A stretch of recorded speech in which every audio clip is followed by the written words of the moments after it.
근데 이게 이제 미나리 속에 들어있는 프록토 올리고당 발효액을 가지고 간암 세포가 얼마만큼 증식이 억제되는가 그 효과를 본 논문이 있거든요.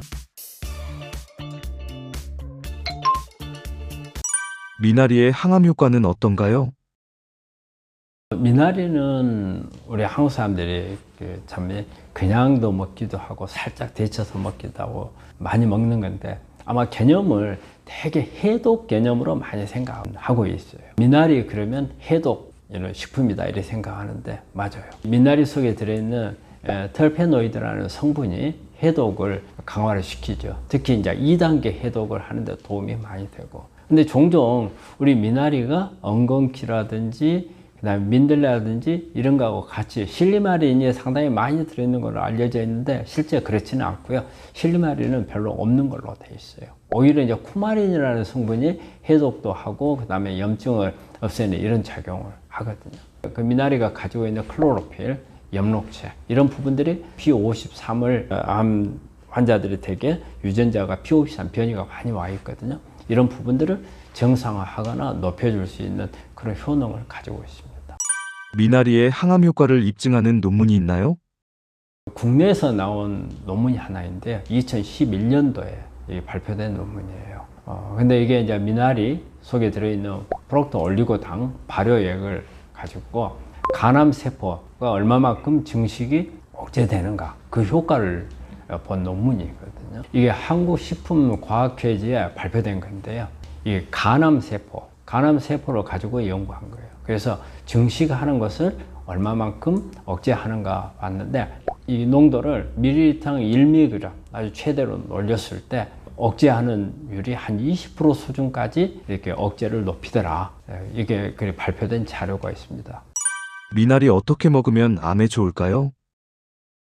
우리가 일반적으로 미나리 먹을 때 완전 익혀갖고 먹지 않잖아요. 살짝 데쳐서 먹잖아요. 그게 가장 좋은 방법인 것 같아요. 그래서 보통 한 70도에서 한 80도 정도에서 한 30초나 한 1분 정도, 1분 이내에 살짝 데쳐가지고 먹는 게 가장 좋고, 기름, 올리브 오일이라든지 이런 기름 종류하고 할 때 이 안에 들어있는 플라보노이드나 이런 성분의 흡수율이 높아지고, 이 미나리는 우리가 녹즙을 만든지 방법으로 먹는 것보다는 그냥 통째로 약간 살짝 데쳐서 먹는 게 가장 좋은 방법인 것 같습니다. 암 환자가 미나리 섭취할 때 주의사항이 있나요? 예, 주의할 때는 미나리도 칼륨이 많은 식품이에요. 그렇기 때문에 어떤 신장 기능이 안 좋은 사람들 이런 경우에 칼륨을 많이 올릴 수 있기 때문에 조금 조심을 해야 되고, 그리고 우리가 이제 보통 이 미나리를 이제 재배하는 곳, 우리가 보통 미나리깡이라 하죠.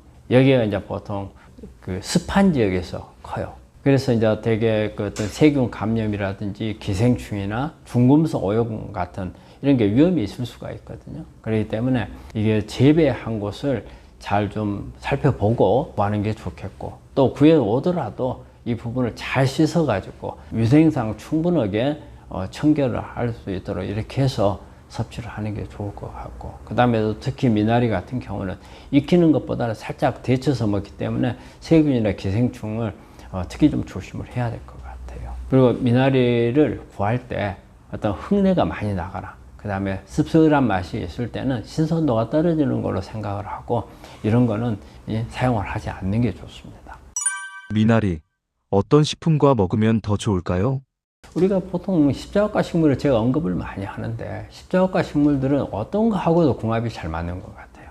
브로콜리라든지 마늘, 양파, 부추 이런 부분들 같이 먹으면 해독 작용이라든지 항암 작용을 높일 수 있고, 마찬가지로 강황이나 올리브 오일도 좋은 것 같고요. 토마토, 그다음에 검정콩 이런 부분들 같이 먹으면 해독, 항산화, 항염증 작용을 다 올릴 수 있는 그런 시너지 효과를 낼 수 있는, 특히 이제 항암 효과가 극대화될 수 있는 그런 식품이 되겠습니다. 구독자분이 댓글로 남겨주신 질문입니다. 원장님, 잠이 안 올 때는 어떻게 해야 할까요? 너무 어려운 질문을 하셨어요. 어려운 질문이라기보다는 너무 방대해요. 우리 환자분이 어떤 상황인가가, 왜냐하면 평소 때 아무 내가 스트레스도 별로 없고 뭐 그럴 만한 원인이 없는데 잠을 못 잘 수도 있고, 또 이런 스트레스가 있어 가지고 잠을 못 잘 수도 있고, 또 하는 일에 따라서 잠을 못 잘 수도 있고, 그렇기 때문에 여러 가지 원인이 있죠. 그러니까 그런 부분들을 적어주면서 저한테 질문을 하셨어야 되는데 방대하게 좀 질문을 하신 것 같은데, 그래서 이제 수면 장애 문제에 대해서 잠깐 말씀을 드릴게요. 우리가 이제 수면을 잘 못하는 것은 여러 가지죠. 잠을 못 자는 것은 잠을 안 드는, 잘 빨리 못 드는 경우가 있고, 또 너무 빨리 일어나는 경우가 있고, 또 아니면 중간에 자주 깨는 경우가 있고, 잠이 들더라도 계속 꿈속에서 비몽사몽을 헤매는 분들도 있고, 이제 여러 가지 수면 장애 방법이 있어요. 이런 방법들이 전부 다 이런 이제 수면 장애 있는 것을 조절을 하려면 대표적으로 이렇게 보면은 수면 조절을 하는 생활 습관을 조금 보셔야 돼. 일반적으로 보면 저녁에 잠을 못 자면 낮에 막 졸립잖아요. 그러면 낮에 잠은 안 돼요. 그렇게 되면 저녁에 또 잠이 더 안 오죠. 악순환이 계속 되기 때문에 졸립더라도 낮에는 가능한 안 자는 게 좋고, 이렇게 몸이 피곤하고 그러니까 일찍 침대에 들어가서 누워 있어요. 빨리 잠이 안 오니까는 어때요? 잠을 시간이 걸리니까 내가 예를 들어서 한 11시에 잠을 든다. 그러면 한 9시부터 들어가서 잠을 청하는 거예요. 이 방법은 좋은 게 아니다 이거죠. 그래서 말이 그래요. 침대는 그냥 잠을 자는 시간에만 있어라. 잠이 안 드는 시간에 침대에 있는 것은 안 좋다 그 말이에요.